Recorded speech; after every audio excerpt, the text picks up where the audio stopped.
الصلاة والسلام عليك يا سيدي يا رسول الله وعلى آلك وأصحابك يا سيدي يا حبيب الله.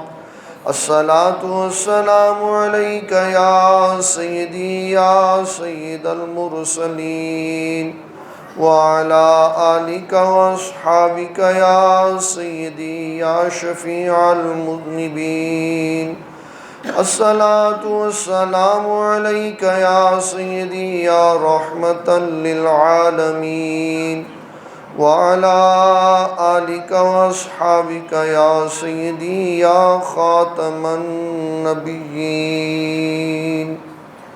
السلام علیکم ورحمۃ اللہ وبرکاتہ. اللہ تعالیٰ کے فضل و کرم، اس کی توفیق اور عنایت سے آج ایک بار پھر ہمیں درس قرآن مجید میں شرکت کی اللہ تعالیٰ نے توفیق بخشی، اور اس کے ساتھ ساتھ گجرانوالہ کے جید علماء کے سائے میں آج ہمیں بیٹھنے کا موقع بھی ملا ہے.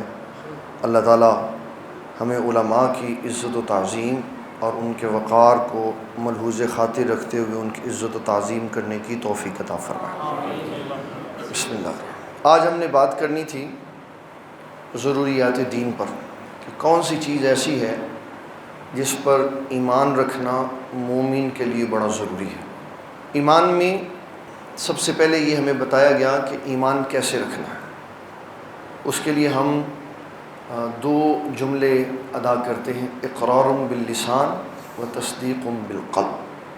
زبان سے اقرار اور دل سے تصدیق، کہ جو بھی عقیدہ ہم نے قرآن و سنت سے لے کر اس کے اوپر قائم اور دائم ہونا ہے، اس عقیدے کا زبان سے اقرار کرنا اور دل میں اس کی تصدیق.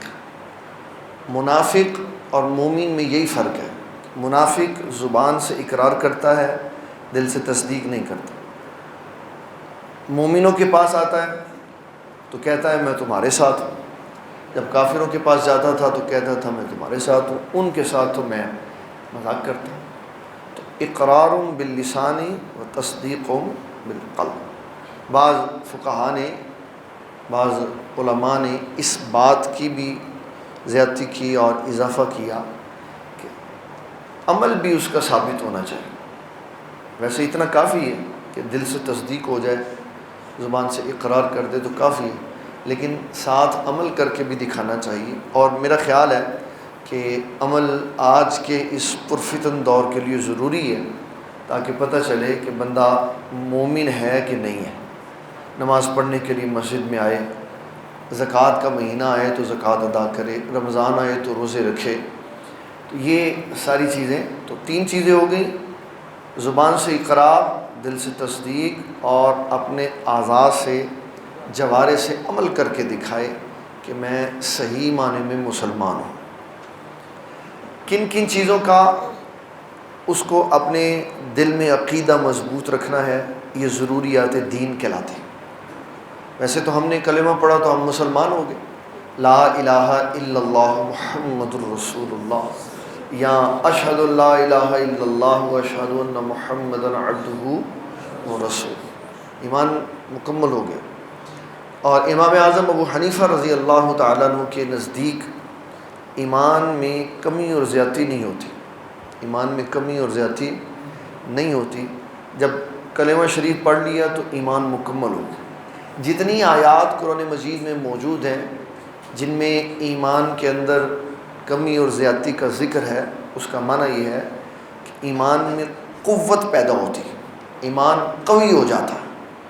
جس طرح ارشاد فرمایا کہ اے میرے حبیب صلی اللہ علیہ وسلم اپنی امتیوں کو بتائیں یہ بات: اذا ذکر اللہ وجلت قلوبہم وَإِذَا تُلِيَتْ عَلَيْهِمْ آیَاتُهُ زَادَتْهُمْ ایمانا. کہ جب اللہ تعالیٰ کی آیتیں تلاوت کی جاتی ہیں تو ان کے دل ڈرنے لگتے ہیں اور ان کے ایمان میں اضافہ ہو جاتا ہے. تو ایمان کی قوت میں، ایمان میں قوت آ جاتی ہے، وگرنہ ایمان لا الہ الا اللہ محمد الرسول اللہ کے ساتھ پورا ہو جاتا ہے. اب جو ضروریات دین ہیں اس میں اللہ تعالیٰ کی ذات و صفات کا اقرار، کہ اس کی ذات اور صفات میں کوئی اس کا شریک نہیں ہے. اس کی ذات و صفات میں کوئی اس کا شریک نہیں۔ اعلیٰ حضرت رحمۃ اللہ علیہ نے جو 10 عقیدے سمجھائے ہیں اس میں ایک بڑی خوبصورت بات کی، جس سے انسان کا وہم جو ہے وہ بالکل ختم ہو جاتا ہے۔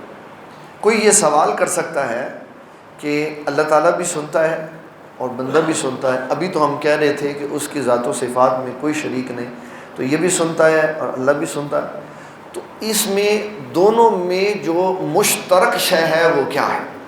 کا صرف اشتراک اتنا ہے کہ جب ہم اس کے لیے سننے کا لفظ استعمال کریں گے، سمیع بولیں گے، تو سمیع میں سین ہے، میم ہے، یا ہے اور عین ہے، اور بندہ جو سمیع ہے اس کے سننے میں سین ہے، میم ہے، یا ہے، عین ہے، بس یہی لفظوں کا اشتراک ہے۔ اس کے بعد اس کا سننا اور ہے، اس کا سننا اور ہے، کوئی اشتراک نہیں ہے اس کا۔ یہ سب سے بڑا فرق ہے۔ تو اللہ تعالیٰ کی ذات و صفات میں کوئی اس کا شریک نہیں، وحدہ لا شریک۔ پھر ہم کہتے ہیں اللہ تعالیٰ ایک ہے، اللہ تعالیٰ ایک ہے، تو کہیں ذہن میں یہ گمان نہ آئے کہ جو ہم گنتی پڑھتے ہیں 1 2 3 4 5، تو اس میں بھی تو ایک آتا، تو یہ جو عددی ایک ہے، جب ہم کہتے ہیں اللہ ایک ہے تو اس سے مراد وہ عددی نہیں ہوتا، اس لیے کہ یہ تجزی ہے، کبھی کم ہو جاتا ہے کبھی زیادہ ہو جاتا ہے۔ تو اللہ تبارک و تعالیٰ اس عدد والا ایک نہیں ہے، بلکہ اس کے ایک ہونے کا معنی ہے اللہ تعالیٰ وحدہ لا شریک ہے، کہ اس کا کوئی شریک نہیں ہے، اس کا کوئی شریک نہیں۔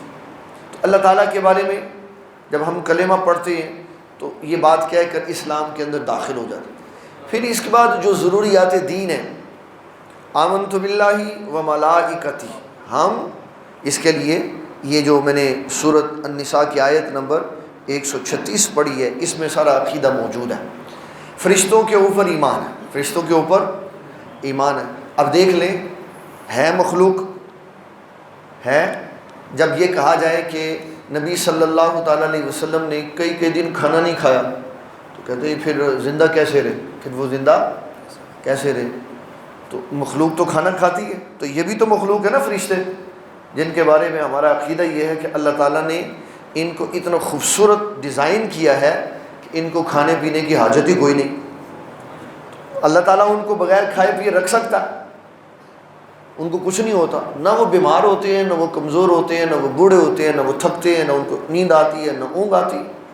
اللہ تعالیٰ نے ان کا سٹرکچر ہی ایسا بنا دیا ہے، جو جس طرح ہے، جس کیفیت میں ہے، وہ شروع سے ویسے ہے، جب سے اللہ تعالیٰ نے اس کو بنایا ہوا ہے، اور جب تک اس کی وہاں پہ ڈیوٹی رہے گی وہ ویسے ہی رہے گی۔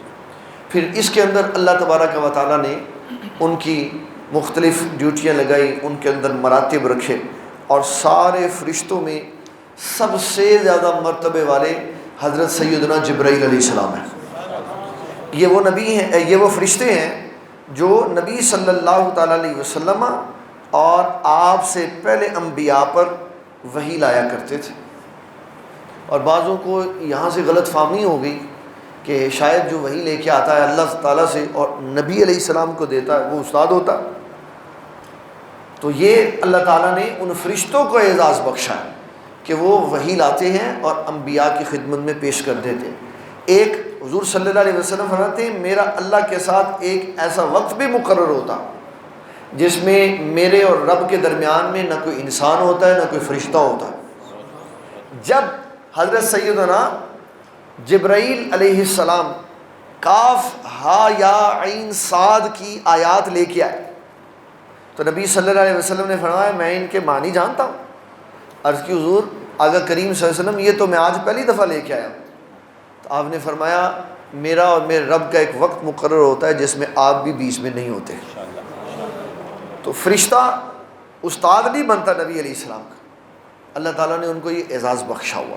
اور علامہ بدر الدین عینی حنفی رحمۃ اللہ علیہ، کیونکہ مسلمان وہی ہوتا ہے جو ہر بات میں حضور کی شان تلاش کرتا ہے، علامہ بدر الدین عینی حنفی رحمۃ اللہ علیہ عمدۃ القاری میں یہ لکھا کہ انبیاء نے لمبی لمبی عمریں پائی، لمبی لمبی، تو جبرائیل علیہ السلام کسی نبی علیہ السلام کے پاس ایک دفعہ آئے، کسی کے پاس 2 دفعہ آئے، اور جس نبی علیہ السلام کے پاس سب سے زیادہ دفعہ حضور صلی اللہ علیہ وسلم کے علاوہ وہ ہیں حضرت سیدنا ابراہیم خلیل اللہ علیہ السلام۔ ان کے پاس حضرت جبرائیل علیہ السلام 14 مرتبہ ہے۔ کتنی مرتبہ ہے؟ 14 مرتبہ ہے۔ اور حضور صلی اللہ علیہ وسلم کی اعلان نبوت کی جو بعد والی زندگی ہے وہ 23 سالہ ہے۔ ابراہیم علیہ السلام کے پاس ساری زندگی میں 14 مرتبہ ہے، اور حضور صلی اللہ علیہ وسلم کی 23 سالہ زندگی میں 24,000 مرتبہ آئے ان کے پاس۔ جاؤ جبریل، بار بار جاؤ۔ پھر وہاں تو انداز محبت ہی نرالا ہوتا تھا۔ آئے، آیات پیش کی تو نبی صلی اللہ علیہ وسلم کی آنکھوں سے آنسو بہے۔ امام مسلم رحمۃ اللہ تعالیٰ علیہ فرماتے جبرائیل علیہ السلام واپس گئے تو اللہ نے فرمایا جبریل یہ تو پوچھا ہی نہیں کہ محبوب آپ رو کیوں رہے، جاؤ پھر جا کے پوچھ۔ تو کئی بار بھیجا تاکہ لوگوں کو پتہ چلے کہ اللہ تعالیٰ اپنے نبیوں کے ناز نخرے کیسے اٹھاتا ہے۔ یہ جو بیان کیا جاتا ہے نا، یہ ان کو اصل میں مقام انبیاء پتہ ہی نہیں ہوتا۔ وہ کہتے ہیں بس جی اللہ کی شان سب سے اوپر ہے، اس کے سامنے کوئی کچھ نہیں ہے۔ بابا اللہ تعالیٰ نے خود نبیوں کو شان عطا فرمائی ہوئی ہیں، خود انبیاء علیہ السلاموں کو اس نے شان، مقام اور مرتبہ۔ کیا یہ جملے کافی نہیں نبی صلی اللہ علیہ وسلم کے کہ آپ ام المومنین سیدہ عائشہ صدیقہ رضی اللہ تعالی عنہا سے فرما رہے اگر میں چاہوں تو یہ پہاڑ میرے ساتھ سونے کے بن کے چلا کرے۔ کتنا اختیار عطا فرمایا، فرمایا اگر میں چاہوں تو یہ پہاڑ میرے ساتھ سونے کے بن کے چلا۔ تو اللہ تعالیٰ اپنے نبیوں کو بے اختیار نہیں بھیجتا۔ ہمارے بابا جی نگینہ صاحب رحمۃ اللہ تعالیٰ علیہ آپ فرمایا کرتے تھے ویکھو محبوباں دی مرضی تے قبلے بدلائے جاندے نے، محبوب دے پاک اشاریاں تے سجدے کروائے جاندے نے، لب ہلے نہیں ہاتھ چائے نہیں، ایویں رخ دا رخ بدلایا سی، ایتھے بھی فطر دا دے وعدے پہ توڑ چڑھائے جاندے نے۔ اصل بات یہ سنانے لگا، فرمایا جنوں کچھ بھی دینا نہ ہوئے، جنوں کچھ بھی دینا نہ ہوئے، جدی گل بھی مننی نہ ہوئے، بلا پوچھاں رب کولو ایہو جے محبوب بنائے جاندے۔ محبوب تو وہ ہوتے ہیں جن کو اللہ تبارک و تعالی انعام و اکرام اور اختیارات کے خزانے دے کے بھیجتا ہے، بے اختیار نہیں ہوتے، عظمت و شان والے ہوتے۔ تو اللہ تعالیٰ نے فرشتے ایک ایسی مخلوق پیدا کی جو اللہ تعالیٰ کی مخلوق ہیں لیکن کھاتے پیتے نہیں ہیں۔ اور علامہ یوسف نبھانی نے جواہر البحار میں یہ لکھا کہ رسول اللہ صلی اللہ تعالیٰ علیہ وسلم نے سیدنا جبرائیل علیہ السلام سے پوچھا کہ آپ اپنی عمر کے بارے میں مجھے کچھ بتائیں۔ تو کہا پیارے آقا کریم صلی اللہ علیہ وسلم اپنی عمر کا تو نہیں پتہ، لیکن اتنا پتہ ہے کہ آسمان دنیا پر 70,000 سال کے بعد ایک ستارہ نمودار ہوتا تھا، میں نے اس کو 72,000 مرتبہ دیکھا ہوا۔ 5 ارب 4 کروڑ سال یہ عمر بنتی ہے، لیکن کبھی ان کے اوپر بڑھاپا آیا ہی۔ تاڑی کنی عمر ہے؟ میں نہیں کہاں گا تسی بڑھے ہو، تسی جوان ہے گئے ہو، ہے نا سمجھنا کہ میں کدھر اور گل لے کے چلا، تسی جوان ہے گئے ہو۔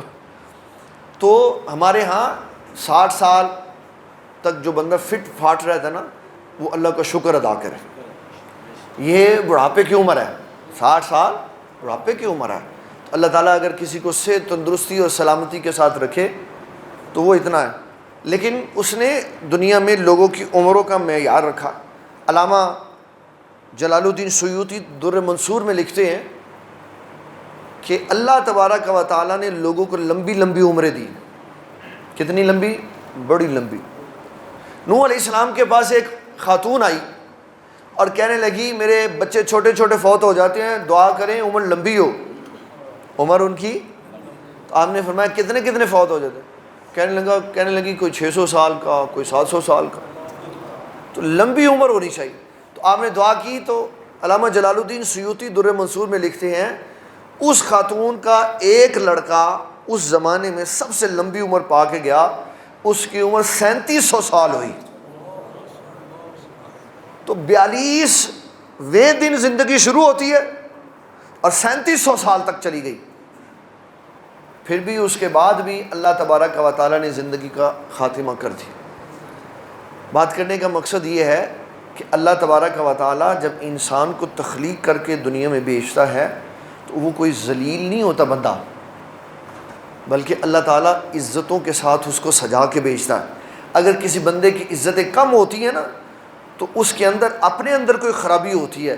اگر وہ زندگی نبی صلی اللہ علیہ وسلم کے قدموں سے وابستہ ہو کے گزارے تو اللہ تعالیٰ اس کے جانے کے 1000 سال بعد بھی اس کا نام بلند و بالا ہی رکھتا ہے۔ تو جن کے ساتھ وابستہ رہنے سے زندگیاں بلند و بالا ہو جاتی ہیں، شان والی ہو جاتی ہیں، رفعت والی ہو جاتی ہیں، تو وہ خود کتنی شانوں والے ہوں گے جن کے صدقے میں اللہ یہ سارا کچھ دے رہا۔ تو فرشتے انبیاء کے استاد نہیں ہوتے، اللہ تعالیٰ نے ایک سلسلہ بنایا ہوا فیض کا، ان کے ذریعے سے آ جاتا ہے، نبوت ان کے ذریعے سے اللہ تعالیٰ بھیج دیتا۔ تو فرشتے تذکیر و تانیث سے جینڈر بیسس پاک ہے، یہ اللہ تعالیٰ نے ان کے اندر نہیں رکھا ہوا۔ اللہ تعالیٰ کی نوری مخلوق ہے، اور جس کو اللہ تعالیٰ جو ڈیوٹی دیتا ہے وہ کام کرتا ہے۔ ہمارے ہاں ہمیں یہ بتایا گیا ہے کہ فرشتوں کی ایک جماعت ہے جن کو کہتے ہیں سیارہ فرشتے۔ سیارہ فرشتے جیسے موبائل پولیس ہوتی ہے نا، گاڑی میں بیٹھ کے گھومتی رہتی ہے، گشت کرنے والی پولیس، تو وہ اسی طرح فرشتوں کی بھی جماعتیں ہوتی ہیں، وہ بھی پھرتے رہتے ہیں۔ اب کئی فرشتے یہاں پہ بیٹھے ہوئے، تو آئے محفل ہو رہی تھی تو اللہ کا ذکر ہو رہا تھا، بیٹھ گئے، اور ایک حدیث میں آیا کہ فرشتے ایسے کر کے بیٹھ جاتے ہیں تو آسمان تک فرشتے ہی فرشتے ہو جاتے ہیں۔ پھر جب یہ جائیں گے اللہ کی بارگاہ میں تو اللہ تعالیٰ فرمائے گا بتاؤ فرشتوں کدھر سے آئے؟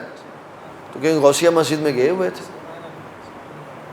وہاں علماء گجرانوالہ کی عظیم شخصیات آئی ہوئی تھی۔ وہ کیا کر رہے تھے؟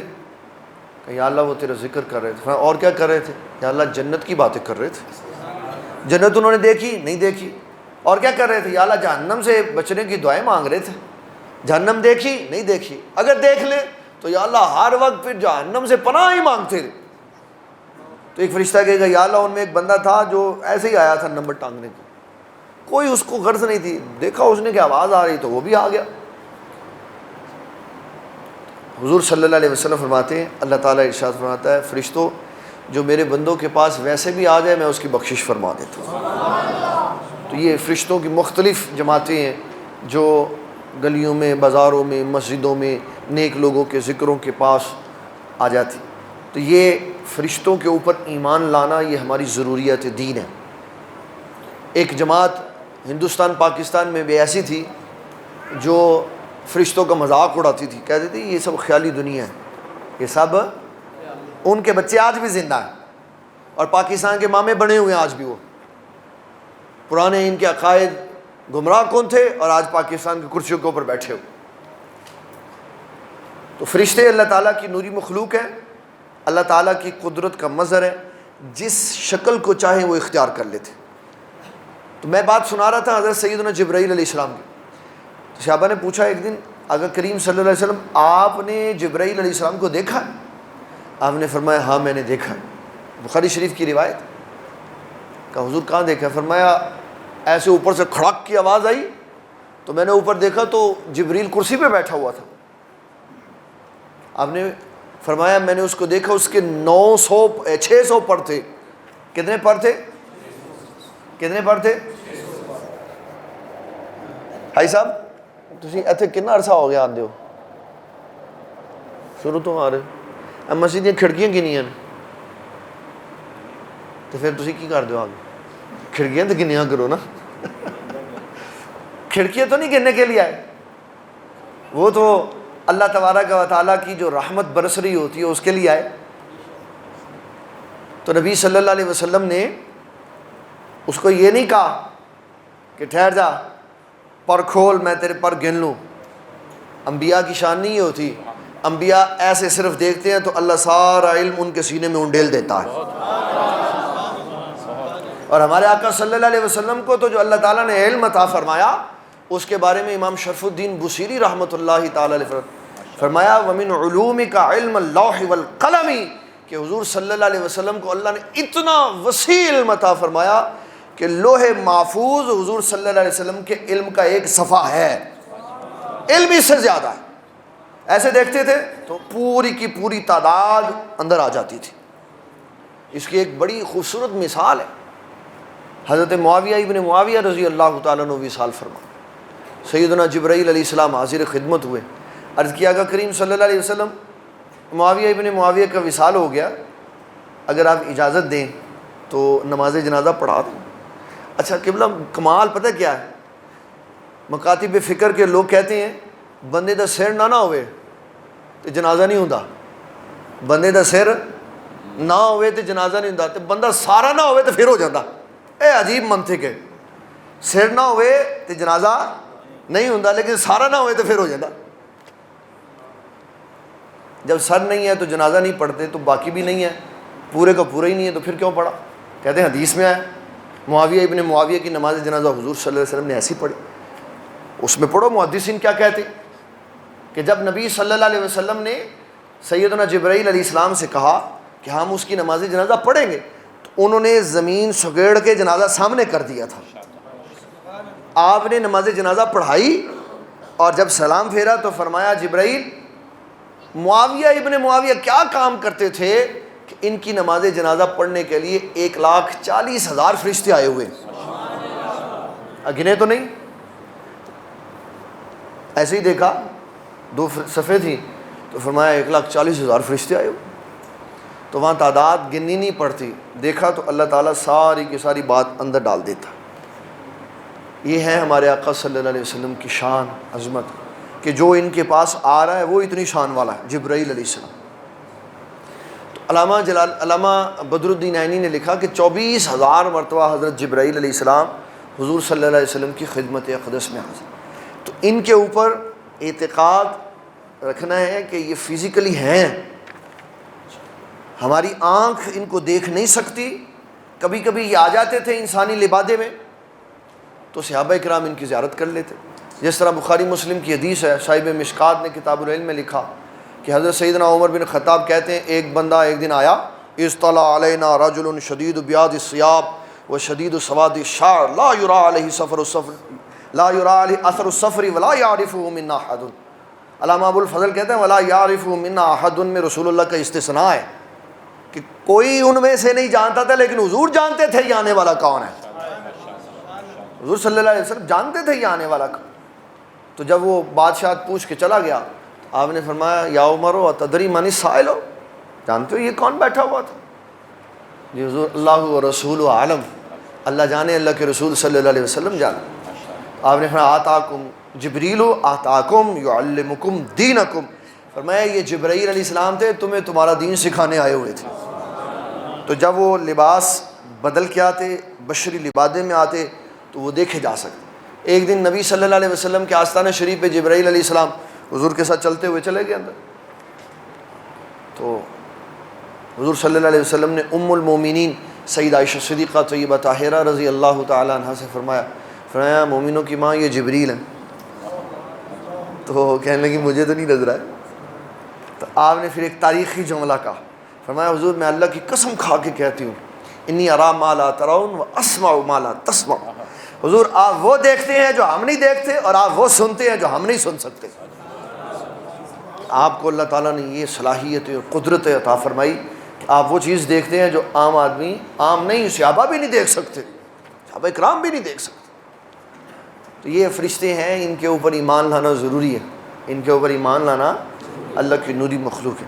پھر دوسرے نمبر پہ فرمایا وہ کتبی ہی، کتابوں پر ایمان، ساری کتابوں کو مانے، اور وہ کہے جی میں صرف تورات نہیں مانتا تو باقی کتابوں کا بھی انکار ہی تصور ہے، ساری کتابوں کو مان، اس کا نظریہ سمجھا دیا کہ بھئی وہ کتابیں تحریف شدہ ہیں، ان کے احکامات لوگوں نے اپنی اپنی مرضیوں سے اپنی اپنی زبانوں میں ترجمہ کرتے ہوئے، بڑے بڑے پیسے والوں کا خیال کرتے ہوئے، جو پنجابی کیا جاتا ہے کہ جس نے یہودیاں تے عیسائیاں دے اپنے کراں دی گل ہوندی تے حل لمحہ پا لیندے تے جلے غریباں دی گل ہوندی کہ حل کھڑا کر۔ تو کتابیں ساری قرآن مجید کے علاوہ ساری کتابیں تحریف شدہ ہیں۔ اس کے ماننے کا جو کنسپٹ بیان کیا گیا وہ یہی ہے کہ ہم یہ کہیں گے کہ اللہ تعالیٰ نے جتنی کتابیں، جتنے صحیفے نازل کیے ہم سب پہ ایمان لاتے۔ کوئی لے آئے تورات اور کوئی یہ دیکھو جی قرآن مجید میں یہ لکھا ہوا ہے، تورات میں یہ لکھا ہوا ہے، تو اس کو کہیں گے جو تورات کا حکم قرآن مجید کے مطابق ہوگا صرف وہ مانا جائے گا۔ باقی یہ کہہ کہ ہم چھوڑ دیں گے کہ یہ تم لوگوں کی اپنی تحریف ہے جو تم نے اس کے حکم کو بدل کر دیا، وگرنہ اللہ تعالیٰ کی کوئی کتاب ایسی نہیں کہ اس کا کوئی حکم قرآن مجید سے ٹکرا رہا۔ اگر کوئی حکم ٹکرا جائے گا تو اس کو لوگوں کی تحریف کہہ کے چھوڑ دیا جائے۔ تو کتابوں کے بارے میں بھی ایمان اور عقیدہ بڑا مستحکم رکھنے کی ضرورت ہے۔ تیسرے نمبر پر فرمایا وہ رسولی، سارے رسولوں پر ایمان، سارے رسولوں پر ایمان، آدم علیہ السلام سے لے کر نبی صلی اللہ تعالیٰ علیہ وسلم آتا۔ اور یہ جو نبوت ہوتی ہے یہ کسبی نہیں ہوتی، نبوت کسبی نہیں ہوتی۔ امام ابو حنیفہ رضی اللہ تعالیٰ عنہ نے نبیوں کی ایک شان لکھی ہے، فرمایا منزہ عن الصغائر والکبائر والقبائح والکفر، کہ نبیوں کی یہ شان ہوتی ہے اللہ تعالیٰ ان کو صغیرہ گناہ سے، کبیرہ گناہ سے، قبیح حرکتوں سے اور کفر سے پاک رکھتا ہے۔ وہ چھوٹے گناہ نہیں کرتے، بڑے گناہ نہیں کرتے، اللہ تعالیٰ ان کو گناہوں سے، ہمارے ہاں اس نظریے کو ایسے بیان کیا جاتا ہے کہ انبیاء معصوم ہوتے ہیں، ارادہ گناہ سے بھی پاک ہوتے ہیں، اور یہ شان صرف نبیوں کی ہے زمین پر، یہ شان صرف نبیوں کی ہے۔ بالکل بمانگ دہل علماء ہمارے اس کے اندر وضاحت کر کے بتا دیتے ہیں کہ انبیاء کی بیویاں، ان کی اولادیں، ان کے اصحاب، اللہ خاص ان پر فضل فرماتا ہے، وہ گناہوں سے محفوظ ہوتے ہیں، لیکن معصوم عن الخطا نہیں ہوتے، معصوم عن الخطا نہیں ہوتے، یہ صرف نبیوں کی شان ہوتی ہے۔ یہ میں نے اس لیے بات کی کیونکہ آنے والے حالات میں اس کو بہت سارا خراب کر کے بیان کیا، کسی نے کسی کو معصوم بنا لیا۔ ایک بندے نے تقریر کرتے ہوئے کہا، کہنے لگا کہ میں کوئی فتنہ نہ پڑ جائے تو میں اس بات کے کہنے میں کوئی پریشانی محسوس نہیں کرتا کہ حضور صلی اللہ علیہ وسلم کے بعد سب سے کائنات میں افضل فلانی شخصیت ہے، اور سارے 1400 سالہ عقیدے کا بیڑے غرق کر دیا اس نے پکڑ۔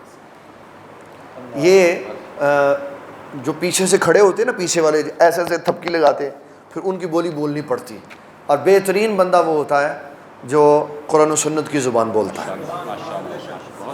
تو اللہ تبارک و تعالیٰ نے ہمیں یہ سمجھایا کہ فرشتوں پر، کتابوں پر اور اس کے رسولوں پر ایمان رکھنا، ایک نبی کا بھی انکار اس کی اجازت نہیں ہے۔ والیوم الآخر، قیامت کے دن کا بھی اقرار کرنا کہ قیامت آنی ہے۔ قیامت، جو بندہ دنیا میں آیا اس کو اللہ تعالیٰ نے روح کے ساتھ وابستہ کر دیا، آ کے وہ چلا گیا، اس کے لیے قیامت آ گئی، اور پھر جب ساری کائنات پہ قیامت آ جائے گی، اس کے بعد اللہ تبارک و تعالیٰ سارے لوگوں کو دوبارہ قبروں سے اٹھائے گا۔ اس کے لیے کوئی یہ جاننا چاہے کہ کیسے آئے گی، کیسے اللہ تعالیٰ زندہ کرے گا، تو سورۃ البقرہ کی 259 اور 260 آیت، 259 اور 260 اس کو پڑھے، ترجمہ اس کی تفسیر پڑھے تو ایمان روز روشن کی طرح چمکتا ہوا اس کو نظر آئے گا کہ اللہ تعالیٰ اپنی قدرت کاملہ سے ایسے بندوں کو زندہ فرمائے گا۔ پہلی آیت میں 259 میں حضرت عزیر علیہ السلام کا ذکر ہے، اور 260 میں حضرت سیدنا ابراہیم خلیل اللہ علیہ السلام کا ذکر ہے۔ ادھر انہوں نے کہا کہ بستی کیسے زندہ ہوگی، تو اللہ تعالیٰ نے خچر زندہ کر کے دکھا دیا۔ ادھر حضرت ابراہیم علیہ السلام نے پوچھا کہ مردے کیسے زندہ ہوں گے، تو اللہ تعالیٰ نے پرندے ذبح کروا کے، ان کو گوشت مکس کروا کے علیحدہ علیحدہ پہاڑوں پہ رکھ کر فرمایا ثم ادعوہن، ان مردوں کو پکارو، جب یہ پکارو گے تم ان کو تو یہ تمہاری آواز سنتے ہوئے دوڑتے چلے آئیں گے۔ جب وہ دوڑتے ہوئے چلے آئے تو فرمایا ابراہیم خلیل اللہ علیہ السلام، جیسے آپ نے آواز دی نا تو آپ کی آواز پہ یہ دوڑتے ہوئے چلے آئے۔ فرمایا ایسے ہی ہم ایک دن آواز دیں گے تو سارے مردے قبروں سے نکلتے ہوئے چلے آ جائیں۔ آخرت پر ایمان، آخرت کی ساری مناظر پر، پھر جو میدان حشر ہوگا وہ بڑا لمبا سا دن ہے، بڑا لمبا سا دن ہے، 50,000 سنہ، 50,000 سال کا دن ہے۔ کتنے ہزار سال کا؟ 50,000، 60,000 ہے نا جی، 50,000 سال کا دن ہے۔ اگر ہم آدم علیہ السلام سے لے کے آج تک کے دن کی کیلکولیشن کریں تو سارے اقوال پڑھ لیں، سارے، تو کوئی 10,000 سال نہیں گزرے ہوئے، 10,000 سال یعنی پوری ایک زمانہ پورا گزر گیا۔ آدم علیہ السلام سے لے کر سارے انبیاء آ کے چلے گئے، دن کا ایک حصہ نہیں گزرا۔ اس سے 5 گنا لمبا دن ہے میدان حشر کا۔ اور کتنی راحت والی بات، ابھی وہ ہمارے بھائی نعت میں پڑھ رہے تھے، اس کو نفس والا شعر پڑھ رہے تھے، جس کا وہ معنی یہ سمجھانا چاہ رہے تھے کہ مومنو گھبراؤ نہیں، قیامت کا دن تم پہ مشکل نہیں ہوگا۔ آدھا دن حساب شروع نہیں ہوگا، اور جب آدھے دن کے بعد حساب شروع ہوگا تو نبی صلی اللہ علیہ وسلم کی اس معاملہ میں، اس مسئلے کے اندر کئی حدیثیں ہیں۔ فرمایا مومن دوپہر کا کھانا جنت میں بیٹھ کے کھائیں گے، تو دوپہر تک تو حساب شروع ہی نہیں تھا ہوا، تو حساب شروع ہوا تو ایسے ہوا، اور مومن آرام سے جنت میں چلے گئے۔ دونوں کیفیتیں بیان کر دی، ایک میں بتایا یہ 50,000 سال کا دن ہے، اور دوسرے میں اپنے امتیوں کو تسلی دینے کے لیے فرمایا خیال رکھنا آپ کے لیے 50,000 سال کا نہیں، ایسے گزرے گا جیسے 2 رکعت نماز نفل پڑھی جاتی۔ پھر علامہ جلال الدین سیوطی رحمۃ اللہ علیہ نے ایک کتاب لکھی جس میں انہوں نے ہماری ایمان والوں کی تسکین قلبی کے لیے ساری حدیثیں اکٹھی کر دی، ان 70 افراد کا ذکر کر دیا کہ وہ خوش نصیب 70 بندے ہیں جن کو قیامت والے دن اللہ تبارک و تعالیٰ اپنے عرش کے سائے تلے جگہ عطا فرمائے۔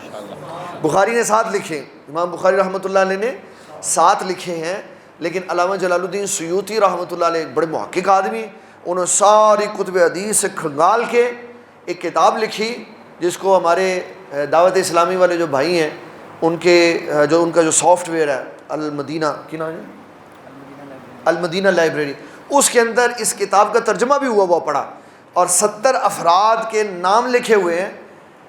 یہ میں برکت کے لیے بتا رہا ہوں کہ اس میں بھی ہے، اور ایک برکت یہ بھی ہے کہ ہمارے جامعہ کے مفتی صاحب مولانا مفتی آصف علی یوسفی صاحب نے اس کتاب کا پہلے سے بھی ترجمہ کیا ہوا، 2010 میں انہوں نے اس کا ترجمہ کیا تھا۔ یہ نہیں مجھے پتا کہ انہوں نے پہلے کتاب لکھی تھی، لیکن ان کے لیے بھی برکت ہے کہ انہوں نے لوگوں کی آسانی کے لیے اس کو سافٹ ویئر کے اندر ایڈ کر دیا۔ اور یہ پریشانی والی بات نہیں ہوتی کہ ایک علامہ صاحب نے ادھر والے نے ایک موضوع پہ کتاب لکھی، اسی والے نے اسی موضوع کے اوپر ایک اور اسی کتاب کا ترجمہ کر دیا۔ اب اس کا فائدہ کیا ہے؟ اس کا فائدہ کیا ہے؟ ان کا جو کنٹینٹ ہے وہ اپنے کانٹیکٹ پہ چلا جائے گا، ان کے اپنے افراد میں چلا جائے گا ان کا مواد، اور ان کا مواد اپنے افراد پہ چلا جائے گا، تو دونوں افراد علم والے ہو جائیں گے۔ تو اس سے کوئی نہیں فرق پڑتا کہ ایک موضوع کے اوپر کئی کتابیں لکھی جاتی، کئی لکھی جاتی، تو جو بھی کتاب لکھتا ہے نام اسی کا زندہ رہتا ہے۔ تقریریں، واعظ، درس کیفیات بدل دیتے، ایمان میں قوت پیدا کر دیتے ہیں، لیکن جو تحریر لکھی جاتی ہے وہ زندہ رہتی ہے۔ تو حضور صلی اللہ تعالیٰ علیہ وسلم نے وہاں کے معاملات میں کیا ہوگا، کس طرح وقت گزرے گا، کس طرح کے حالات ہوں گے، بڑی تفصیل سے ایک بات بتائی۔ ایک صحابی نے پوچھا حضور صلی اللہ تعالیٰ علیہ وسلم سے کہ حشر کے میدان میں آدم علیہ السلام سے لے کے قیامت تک کے لوگ ہوں گے، تو ہم آپ کو کہاں تلاش کریں؟ دیکھ لو ادھر بھی حضور صلی اللہ علیہ وسلم کی فکر پڑی ہوئی ہے کہ آپ صلی اللہ علیہ وسلم کہاں ہوں گے اور ہمارا بچاؤ کیسے ہوگا۔ تو آپ نے فرمایا مجھے میزان پر تلاش کرنا، پھر فرمایا مجھے حوض کوثر پہ تلاش کرنا، پھر فرمایا مجھے پل صراط پہ تلاش کرنا۔ صحابی نے کہا میں اگر آپ کو میزان پہ نہ پاؤں تو فرمایا ادھر آ جانا، کہا اگر پل صراط پہ نہ پاؤں تو فرمایا ادھر آ جانا۔ تو مطلب ہے ان 3 جگہوں کے ارد گرد ہی میں ہوں گا جب میرے امتیوں کا حساب و کتاب وزن کیا جا رہا ہوگا۔ اور اس میں ایک بڑی خوبصورت حدیث ہے، یہ حدیث ایسی ہے جو لوگوں کی زندگیوں کی کایا پلٹ دیتی۔ جب نیکی کرے، جب بھی نیکی کرے تو نیکی کرتے ہوئے ایک بات ہمیشہ ملحوظ خاطر رکھنی چاہیے کہ وہ نیک کام صرف اللہ کے لیے ہونا چاہیے۔ کس کے لیے ہونا چاہیے؟ میں اس کی حدیث ایک سنا دیتا ہوں تاکہ بات سمجھ میں آ جائے۔ ایک پہاڑی سلسلہ ہے، حدیث میں اس کا نام آیا تہامہ کے پہاڑ۔ تہامہ کا ایک پہاڑی سلسلہ، جیسے پہاڑی سلسلہ ہوتا ہے نا، ایک پہاڑ کے ساتھ دوسرا پہاڑ جڑا ہے۔ احد پہاڑ ہے، یہ اکیلا ہے، احد پہاڑ اکیلا ہے، اس کے ارد گرد اور کوئی پہاڑ نہیں ہے۔ ایک پہاڑ ختم ہو گیا، اس کے بعد پھر بستی شروع ہو گئی۔ تو تہامہ ایک پہاڑی سلسلہ ہے، ایک کے ساتھ دوسرا، دوسرے کے ساتھ تیسرا، ایک لمبا پہاڑی سلسلہ. تو نبی صلی اللہ علیہ وسلم نے فرمایا جو ثواب لے کے آیا تہامہ کے پہاڑوں کی مثل، لیکن اخلاص نہ ہوا تو ان کا وزن رائی کے دانے کے برابر ہو جائے گا، اور جو تھوڑا سا عمل لے کے آیا لیکن اخلاص والا ہوا تو اس کا ثواب تہامہ کے پہاڑوں سے زیادہ ہوگا. اس کا معنی کیا ہوا کہ اعمال میں اخلاص معتبر ہوگا. چیز کی کیفیت نہیں دیکھی جائے گی کتنی ہے. ہم نے کئی دفعہ سنا کہ ایک کاغذ کا ٹکڑا اعمال کے پلڑے کو بھاری کر دے گا. ٹکڑا، اس کا مطلب ہے نیکی کی کیفیت دیکھی جائے گی کہ اس نے کس کیفیت میں کیا، اخلاص کے ساتھ کیا یا ریاکاری میں کیا. آج ہمارے پاس وقت ہے، ہم جو عمل کریں اللہ تعالیٰ کے لیے کریں. کس کے لیے کریں؟ اللہ تعالیٰ. آج اللہ تعالیٰ کے لیے اعمال نیک اور صالح کریں گے تو کل وہ ہمارے لیے قیمتی خزانہ ہوگا. اللہ تعالیٰ ہماری حاضری قبول و منظور فرمائے.